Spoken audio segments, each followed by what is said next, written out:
Shavua Tov Kahal Kadosh. Good morning, everybody. Beruchim Haba. The 10th day of Tammuz, corresponding to the 20th of June. Today's class graciously sponsored by Mr. from Mexico City, La'ilui Nishmat, his beloved grandmother Nehama Bat Shelomo HaKohen. Iratzon, that to the words of Torah, her neshama have an aliyah in Gan Eden. Amen. So, interesting enough, the Gemara of today from Masechet Berachot discusses how should a person say a beracha concerning different options of food that are in front of the person. According to some halachic opinions, there is an order on the berachot as long as there is no hamosi. That order is called in Jewish law Maga Esh. First mezonot, then gefen, then ha'etz, then ha'adama, then shehakol. That is the hierarchy of the aspect of the beracha. But what happened if in front of me I have sliced bread, for example, or an entire bagel, and I need to say a beracha? Which one takes priority? The whole bread or the sliced bread, for example, or an entire bagel, and I need to say a beracha? Which one takes priority? The whole bread or the cut bread? So the Gemara writes, as long as they are equal, mevarech, it says in the name of Rabbi Yohanan, Shelama mizvah min hamubhar. When you have bread that is whole, it's a higher level of a mitzvah. Although the Gemara does bring different opinions, which bread do you like better? Maybe the bagel is made out of whole wheat, and maybe the sliced bread is made out of white flour, and you like white flour instead of whole wheat. But in the case that both of them are equal, the idea is that a person does the mitzvah or something that is whole rather than something that has been cut into smaller pieces. We see this law also when it comes to lechem mishneh on Shabbat. We know is a known halacha that when it comes to Shabbat Kodesh or Yom Tov, when we say the beracha on the bread, what we're supposed to have? We're supposed to have 2 loaves of bread or 2 pita breads. Now, why do we have 2? Short answer is to remind us of the miracle of the man. That the man on Friday will come down 2 parts instead of 1, and on Shabbat they will not be delivered. Additionally, if we look in yesterday's parasha, although it's not my intention to discuss again yesterday's parasha because we have learned, I believe, tremendous amount of information this past week and yesterday in the class. But remember one concept of the parasha that says temima. Temima means complete. Temima means perfect. Temima means wholesome. Rashi explains temima be'adam dimut. The Sifri explains that temima means that every single hair of this particular animal needed to be red. But we're not talking about the color, red or black, etc. We're saying the literal meaning of the word temima. Like a korban, for example, the pasuk says, Se tamim. When you're going to offer a sacrifice to Hashem in the Bet HaMikdash, and I did say this yesterday, every animal needed to go to a quality control check in the Bet HaMikdash. Do you know how long this quality control check took? 4 days. For each animal? For each animal. In other words, if you wanted to donate an animal to the Bet HaMikdash, you will need to go and buy it from the sales department of the Bet HaMikdash, and every animal needed to be inspected and cleared 4 days prior to offering. Where do we learn this halakha? That an animal requires checking 4 days prior to offering? Short answer, the laws of the Korban Pesach. Remember the Pesach sacrifice? What was the protocol? You take it on the 10th of Nisan and you tie it to your bedpost till the 14th of Nisan, and only then you are able to do the Korban Pesach. From here we learn Korban Ta'un Bedika Arba'a Yamim. An offering requires inspection 4 days prior to the offering. I'm going to say something in parentheses that is not part of the class today. By the way, in a few weeks from now, we're going to start Selihot. Selihot starts more or less 7 weeks from today. Selihot, Elul, 5:30 in the morning, Minyan, you remember that? Okay, you stay in bed till the 7 o'clock, Minyan, relax. All right? But Baruch Hashem, different options, 5:30, 7, whatever schedule you attend is all great. But the Sephardic tradition is actually to do Selihot for the complete 30 days of the month of Elul, besides Rosh Chodesh and Shabbat, that we don't have Selihot. In the Ashkenazic tradition, how many days of Selihot they do? Minimum 4. It all depends when Rosh Hashanah is going to happen. If Rosh Hashanah happens to be on a Wednesday night, so the first Selihot will be Saturday night, past midnight, so that covers for Sunday. Sunday is taken care of. Monday, Tuesday, Wednesday. In the event that Rosh Hashanah happens to be earlier in the week, so then Selihot begins the week before. But why in the Ashkenazic tradition, the minimum amount of days of Selihot is 4 days only? Short answer, same laws as the Korban. A person, according to the Torah, is the ultimate sacrifice to Hashem. I have a Chumash in front of me, Vayikra, which usually doesn't happen because we are learning a Chumash Bamidbar, but everything is divine providence. And let me read you the first verse Chumash of the Torah, or the second verse of the third Chumash, and it says, Daber el bnei Israel be'amarta alehem, speak to the Jewish people and tell them, Adam, ki yakriv mikem korban laHashem, a person that will offer for themselves an offering from the Almighty. Rashi explains, Adam, why does the Torah uses the word Adam? Adam, usually when we say Adam, who do we think about? Adam Arishon. Now, I don't say to you, I don't say to you Adam, I say Ish, Gever, Anashim. Why the Torah uses the word Adam?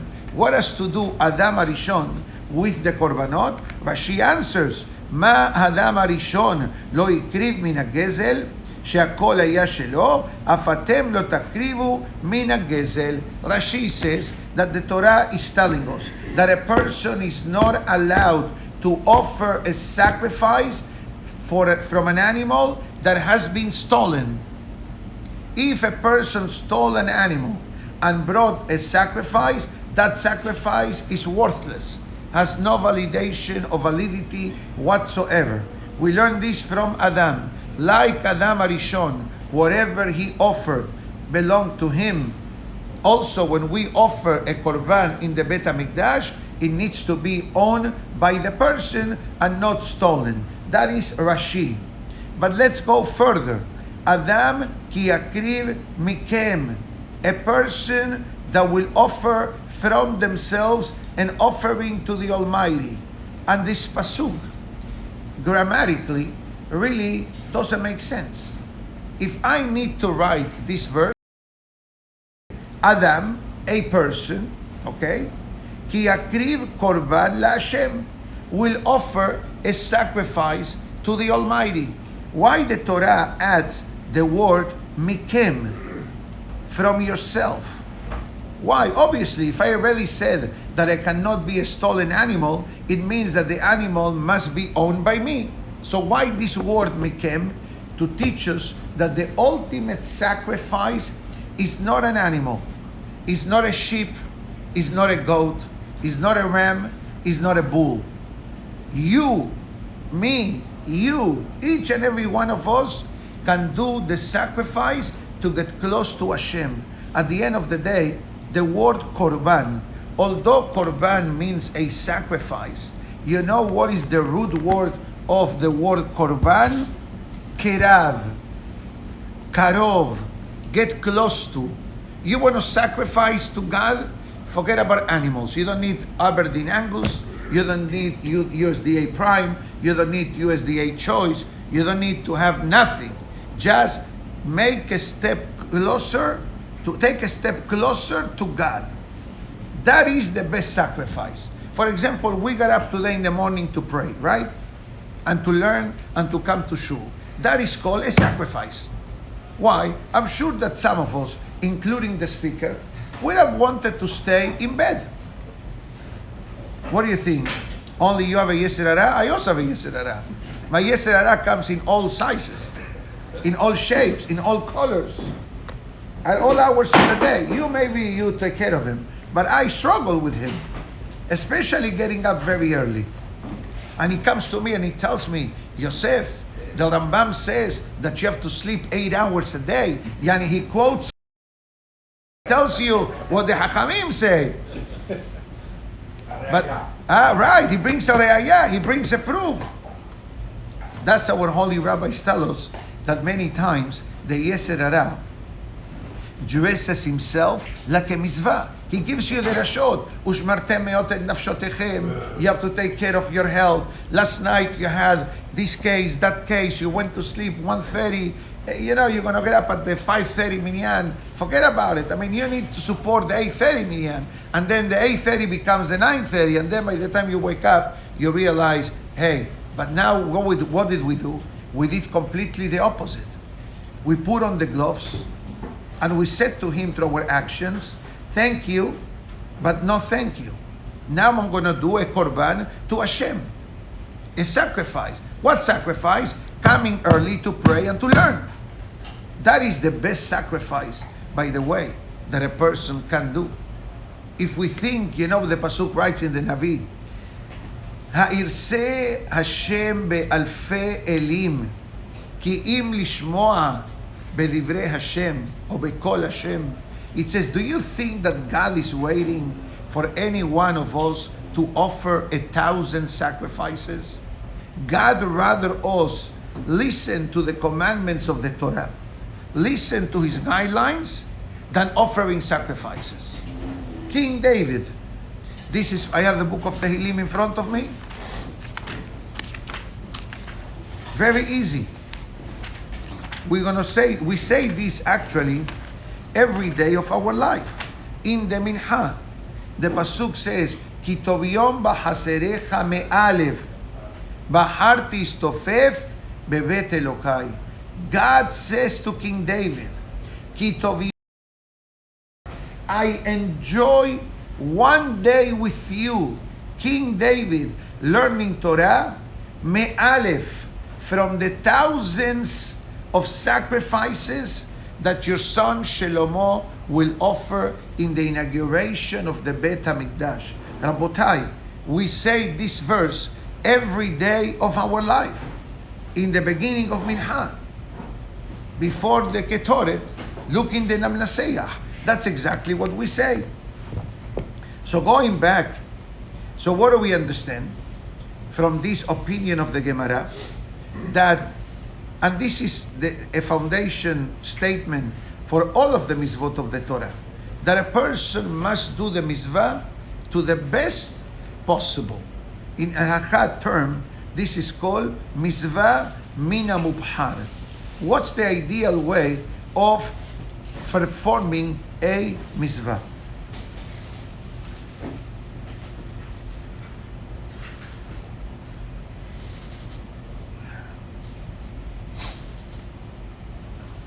But the Gemara says, there is one exception to this statement.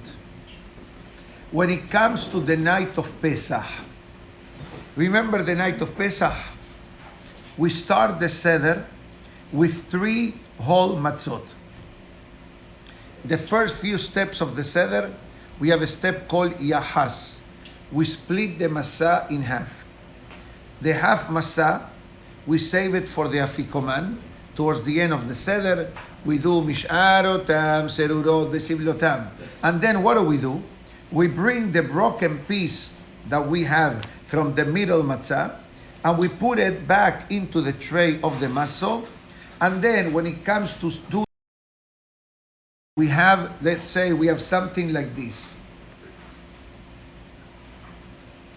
We have 1 whole matzah. I usually personally use round matzah. I don't want anybody to say, yeah, I saw the rabbi holding a square matzah. No, the napkin happens to be square. That's all.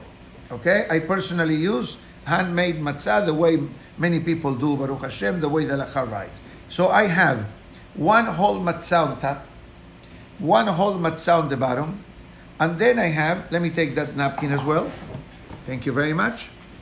And then I have half matzah. So I have 2 half matzot. Right? Now, I say the beracha, motzi, first hamotzi, holding these 2.5 matzot. Then I drop the 3rd matzah, and what do I say? Asher kideshanu mamizotav besivanu al achilat matzah. And then the Halacha writes clearly, when you say this berachot, which is the night of Pesach, according to the Sephardic tradition, only during the nighttime we say both blessings. During the daytime we say Hamotzi lechem min haaretz only. And the reason why we say both blessings at night is simply because eating matzah in the night of Pesach is a mitzvah ta'aseh from the Torah. So therefore we add an added blessing, and that's why that step it's called Motzi Matzah. Motzi for the first blessing, Hamotzi lechem min haaretz, and Matzah, Asher kideshanu b'mizvotav besivanu al achilat matzah. In the more profound explanation of this step of the seder, by the way, Motzi Matzah means take away. Motzi means to take away. Means the matzah that we eat, but matzah also means strife, argument, and fighting between people. So one of the steps of the matzah is motzi matzah. Take away, evict from your home any kind of fight and any kind of argument. Every step of the seder, by the way, it has a deep, profound, Kabbalistic, true message what actually that step of the seder of Pesach means, to the point that says the great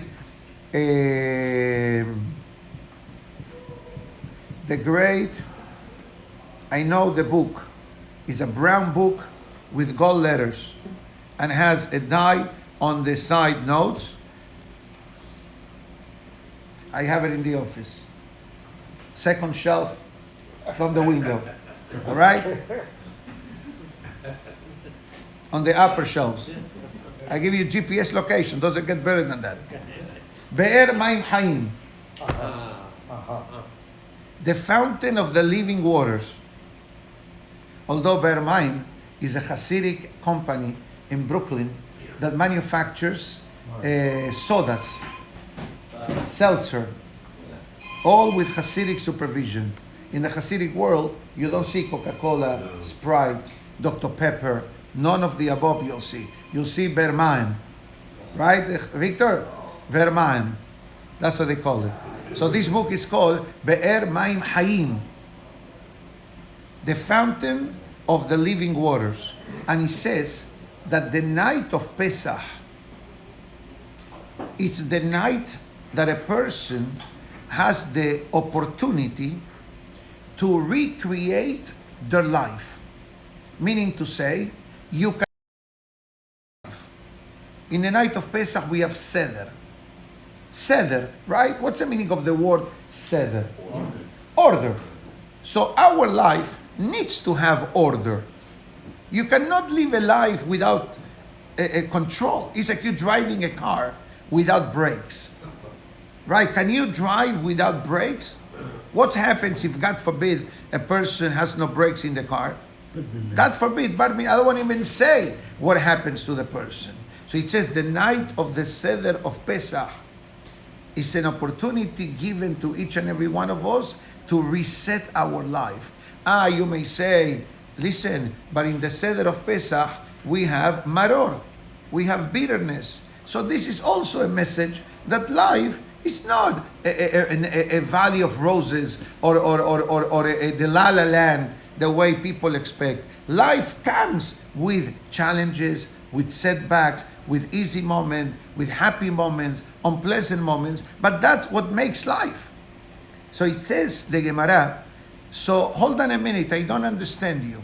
If you're telling me now that the beracha should be said on something whole, something complete, why in the night of Pesach we are making the beracha on the broken matzah? Forget about the broken matzah, put it at the bottom, leave it for the sandwich, and then substitute the middle matzah with the bottom matzah, and then I'm going to have 2 whole pieces. And says the Gemara, La, my ta'ama. What is the reason that in Pesach we make such an emphasis on the broken matzah? Matzot lechem oni ketiv is the bread of the affliction, the bread of poverty. And when a person has a status, so wholesomeness and perfection is really not required and nowhere to be found. The needy person cares if it's a half a loaf of bread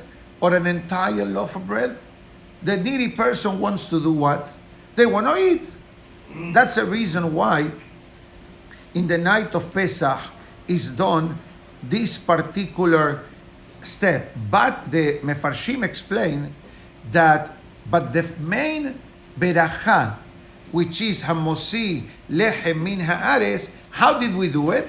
With 2 whole matzot. The second beracha, al achilat matzah, is when we dropped the 3rd matzah and we kept the 1.5. So the Mefarshim explains, since the main reason why we say the second blessing is is in order to honor the holiday of the Torah, which is Pesach, and Pesach matzah is a reminder of the bread of poverty. So in that case, it's not called that a person is at fault, but actually the person is following the takanat hachamim in the order of the blessings, etc. And it says, needless to say, also in the holidays, we need to say a beracha on 2 whole loaves or 2 pita breads, etc. Very interesting the way the Gemara explains some of the concepts that the Gemara brings down. I already explained them accordingly. And it says that there was a certain rabbi who had this particular tradition that on Shabbat he will enjoy eating the bread of Shabbat. Week he barely will eat bread, but when he came to Shabbat, he truly enjoyed eating the bread of Shabbat. So one of the sages asked him, I don't understand. What does it mean? You're eating bread to enjoy in honor of Shabbat? What about setting a limit on the amount of bread that you eat? Believe me, if you come to my home, I only eat 1 pita bread per meal. No more than that. Why not? Because I know myself. Let me dip one more. Lechem mishneh. I don't want to have the bread feel bad that is in front of me. I'm ignoring him. God forbid. But this great rabbi, Rabbi Zera, and my wife makes sure of that, by the way. When I finish the blessing, okay, let me have that extra bread. Right? But I'm not in the level of Rabbi Zera, who says, I'm enjoying the Shabbat. Now we need to understand who Rabbi Zera was. Rabbi Zera was one of the greatest sages of the Talmud, that the Gemara tells a story with him that he was involved in a procedure of resurrecting a dead person. Don't ask details, But that's exactly what happened with the Bizera. So we're not talking about a rabbi who will just love to eat bread. You know, sometimes people say, I love to eat this type of meal. I love to eat this type of food, this type of dessert. Okay? No, the Zera, when he ate, he had the power. How do I say this? The Ben Ish Hai brings it down in last week's Torah portion, Perashat Korach. And it says that in the procedure of making bread, there are steps which are required. We go to the bakery, to the supermarket, we buy a loaf of bread, we make sure it's fresh, dayenu. We bring it to the table. But how many steps did this flour had to go through in order to become bread? Starting from the field. You planted the seeds, correct? You harvested, you separated the shell from the grain, correct?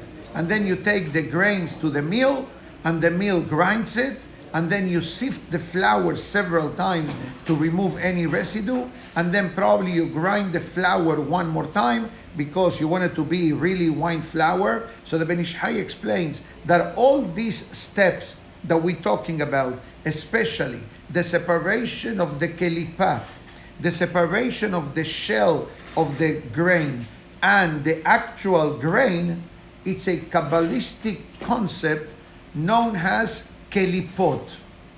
Have you heard of this? Kelipot, in the food aspects, it means the shell, the non-edible aspect of the food. For example, you have a pomegranate, you have an orange, you have a banana. All of these items have something called kelipa. Kelipa means the not edible part of the food. So from a Kabbalistic perspective, there is such a concept known as kelipot. You know what kelipot means? In plain English, I will say the shield or the shell that prevents God's revelation. I know that this is too heavy for Sunday morning, but many times the forces of darkness are known as kelipot. Kelipot, that they absorb. You know, when a Jew or makes a serious or a grave sin, what happened to that action? Who benefits from that negative action? The kelipot. The kelipot means the negative forces, the Yetzer Hara.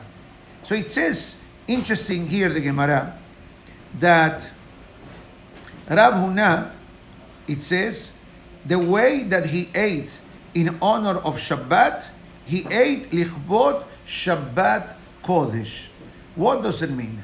There is a tradition, not a halacha. I personally do it, and I'm sure that perhaps many do it as well, that when you eat something in honor of Shabbat, especially Friday night, people have the tradition of saying lichbot Shabbat Kodesh. I'm eating this piece of fish, I'm eating this piece of meat, I'm eating this piece of chicken in honor of Shabbat. What is the source of this tradition? The Gemara of today of Rabbi Zera. So they asked Rabbi Zera, how can you eat? You tasted the bread, you tasted the fish, the salads, the meat, the dessert, and you're still eating more bread. He says, how can you eat so much? He says, I'm eating it lichbot Shabbat Kodesh. But a disclaimer, don't try this at home. His behavior was legitimate and pure, wholesome, pure, holy, pure, godly. And this is the way certain tzaddikim functioned. There were certain, for example, Shammai, the famous Shammai from the Talmud. You know what will be one of his to-do list item every day of the week? He will go to the marketplace every day to see if he found something special in honor of Shabbat. So imagine you are Shammai and you're still digesting last night Sa'udah Shelishit and Melave Malka. And when you have a few minutes, you say, let me go to the supermarket. Maybe there is something interesting in honor of Shabbat. He will go, he will find, he will buy it. But he wasn't satisfied with that. Monday, he will go again. Tuesday, he will go. And whatever he found better, that was going to be the special meal in honor of Shabbat Kodesh. This was Shammai. Hillel was completely the opposite. As we know from many Talmud stories, Hillel lived a very simple and poor life. Hillel will say, Baruch Hashem, Yom Yom. Whatever God sends me, day by day, I'll take whatever He will send me. But both of them, as we know, became great giants of the Talmud, to the point that Bet Shammai and Bet Hillel are some of the most famous legislators of the rabbinical Talmudic law, which supplements and expands and opens up the Torah law. Without the rabbinical Talmudic law, the halacha, how do we know how to do a mitzvah? We discussed this fact in the past. The Torah gives me the mitzvah. Now the Hachamim, with the great knowledge and wisdom, decipher, and they came sometimes to arguments, like Bet Shammai and Bet Hillel. But the Mishnah in Pirkei Avot, מחלוקת שהיא לשם שמיים. Their disagreement was for the sake of heaven. The disagreement was, we want to know what is the halacha. And guess what? The Gemara tells us that whenever they were going to present their case to the Hachamim of Am Yisrael, Hillel will honor Shammai. Please present your case. Bechavod. And not only that, the Gemara tells us that they will make shidduchim between the youth of Shammai and the young members of Hillel, boys and girls, girls and boys. And the reason why the leadership acted in this way was very simple: to make sure that no one gets the wrong idea that, God forbid, Shammai and Hillel were arguing just to say, I have the final word. I am right, you are wrong. The one point the Gemara tells us, Yatzta bat kol ve'amra. A heavenly voice came and it says, Elu ve'elu divrei Elokim hayim. Both are right. So hold on. If both are right, who is right and who is not? It says, Shammai, it's right in the rules in the heavenly court, and Hillel is correct in the physical world. Why? Why? Shammai is a known fact from the Talmud that he had a very strong personality, in a good way, and he was a defender of the Torah. He did not allow gray, white or black. He didn't play games. He was strict. He says, this is the mitzvah, this is the way to connect with Hashem. I'm going to go all the way. Why should I settle? This was Shammai's opinion. Hillel says no. Hillel says, not everybody is in your level that wants to do the best always. There are some people that we say to them, thank you so much. You did a great mitzvah. What did he do? He came to shul once a week. If he would have been Shammai, he probably would have said to the guy, you come to shul once a week and you want an aliyah on top of that? Can you imagine? Obviously, we don't do that. And that's why in Shammai, when there is no Yetzer Hara, the halacha follows Shammai. But on the planet Earth, that a person is surrounded by all kinds of spiritual challenges, we need to rely on the flexibility or leniencies of Hillel. But don't think for a second that Hillel wasn't between the parameters of halakha. Hillel was within the parameters of halakha. Otherwise, the heavenly voice of the Talmud will not say they both right. The Zohar Kadosh writes, I remember I read this many years back, that it says that Mashiach comes, we're going to revert the halakha to Shammai. Why? Because there is no Yetzer Hara. There is no Yetzer Hara. You have no spiritual challenges that tells you don't do it, etc. What I'm not happy with that sometimes people misunderstand Hillel. Hillel doesn't say. Hillel has its halachic foundation to rule based on that opinion. And actually, just to finalize this topic, Hillel and Shammai, most of the time, Hillel is more flexible than Shammai, with the exception of 3 cases which have to do with the loss of Yom Tov. Why Hillel became more strict than Shammai? First of all, the Gemara writes, before I answer this question, if you follow all the strict rulings of Shammai and the strict rulings of Hillel, you are wrong. If you follow the lenient rulings of Shammai and the lenient rulings of Hillel, you are also wrong. But if you follow Hillel all the way or Shammai all the way, you are doing the correct thing. In other words, you cannot say, you know what, I love Shammai that allows me to do this in the holiday. I love Hillel that allows me to do this on a Shabbat. Oh no, I want to be strict like Shammai and Hillel. The Gemara uses, I gave you the mild version of the Gemara. The Gemara uses a stronger language that a person cannot dance at 2 weddings at the same time. You cannot say, I love this rabbi because he allowed me to do this. I don't like this rabbi because he doesn't allow me to do that. I like that rabbi because he says yes to me. That doesn't work. That doesn't work, the Gemara says. If you're going to follow, I'll finish the class of today with a cute story. In the Jewish world, we have a lot of different groups, correct? Especially in the Sephardic, perhaps it's not so diverse. You have a Sephardic, and then you have each group, Sephardic from Syria, Sephardic from Morocco, Sephardic from Iraq, Sephardic from Yemen, whatever. I'm not sure if Yemen is Sephardic or not, but I think it goes under them, Shakshuka and Matbucha and Jahnun menu. It sounds Sephardic enough, right, Mark? Anyways, delicious, by the way, but too funny. Anyways, so what happens? In the Ashkenazic world,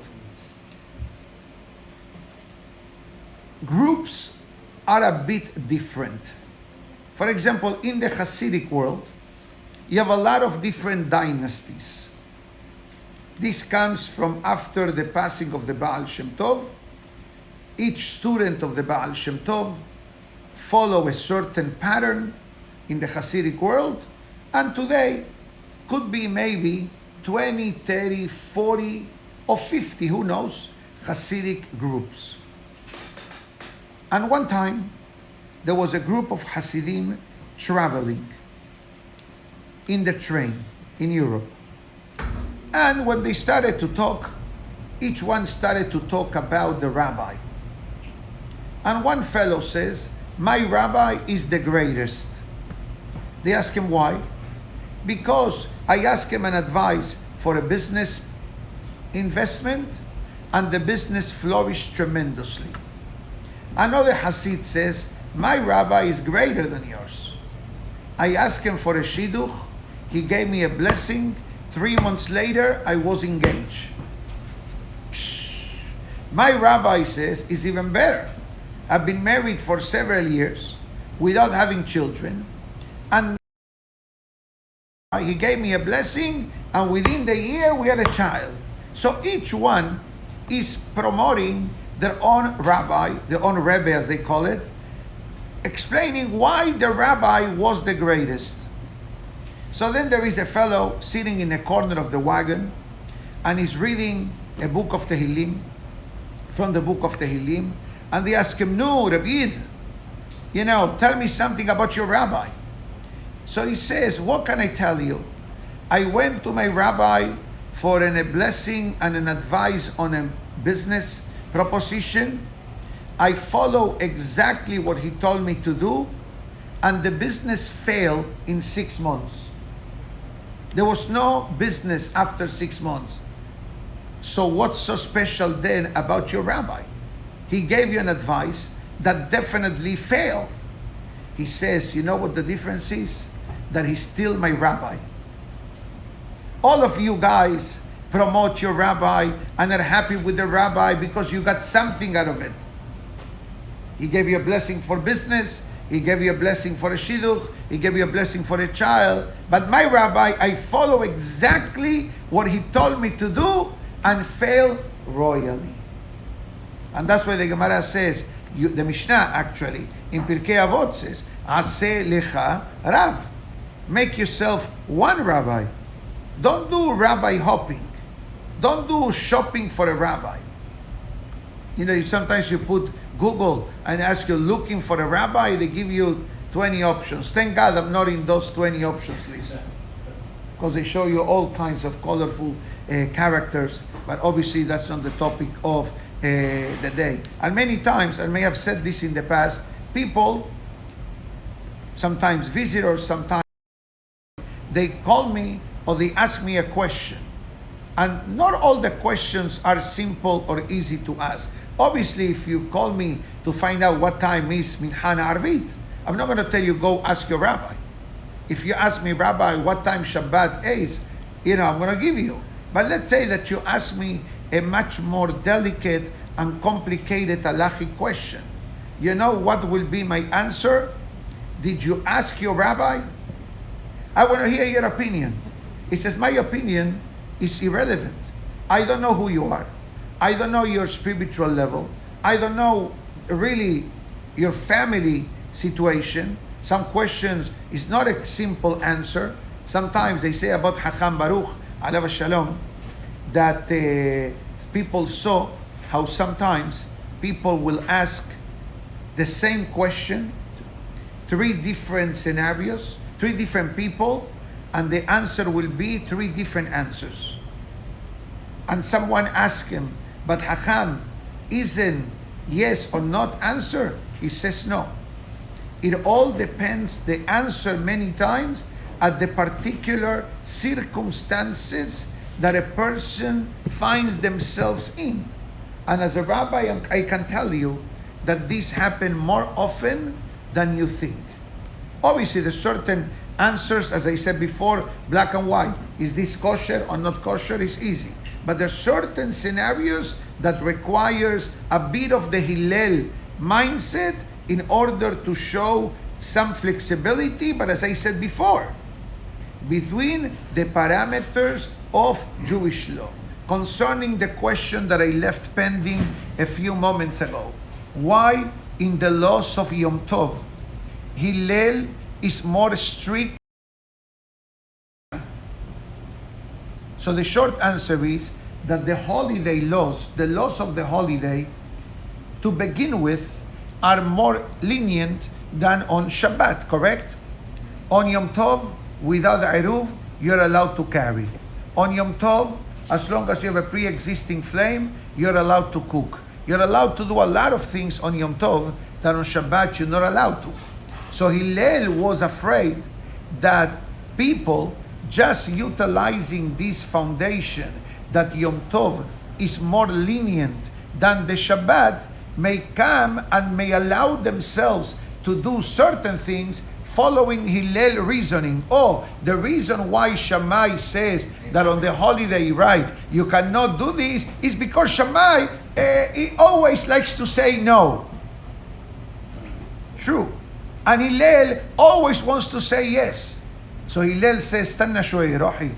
There is a limit to the yes. And that is the reason why in the tractate Betzah, also known as Masechet Yom Tov, describes that there are certain cases in the laws of the holiday that Bet Hillel is more strict than Shammai in order to keep the fences of the holiday between the parameters of Jewish law, at not thinking, since the holiday is more lenient than the Shabbat, so more things are allowed to be done. My good friends, we wish everybody a Shavua Tov, and we say thank you again to Mr. Tzvi Weitzman and family for graciously sponsoring today's class Le'ilui Nishmat, his beloved grandmother, Nehama Bat Shlomo HaKohen. May Neshama have an aliyah in Gan Eden. Amen. Have a great day, everybody. We'll see each other belly nether in the afternoon. Baruch Adonai Le'olam. Amen.